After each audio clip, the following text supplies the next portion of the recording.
mummy ए mummy mummy mummy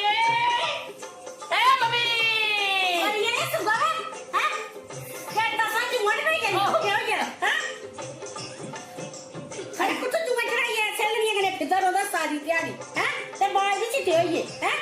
चिट्टे ये तो ब्याह कराई उड़ा मेरा फिर काम दुआनी का तू काम नहीं करता हां ते ब्याह के करा देना बगानी थी के खिलाना में सुना नहीं पहले तो बड़े भरा का नहीं कराई उड़ा मैं नहीं जल्दी ते बड़ा भरा भी करे दाली से लून पाई रे हां ते करे पानी वाली गागर डोली रे हां ते करे पता का पतीला डोली रे हां ते खसिया यो लो ब्याह होया हां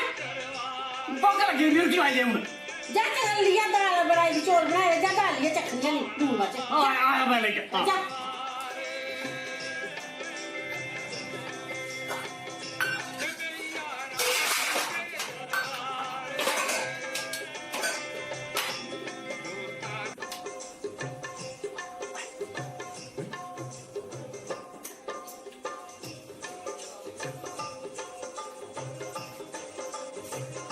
ए ला चाकी जल्दी जल्दी बड़ी भूख लगी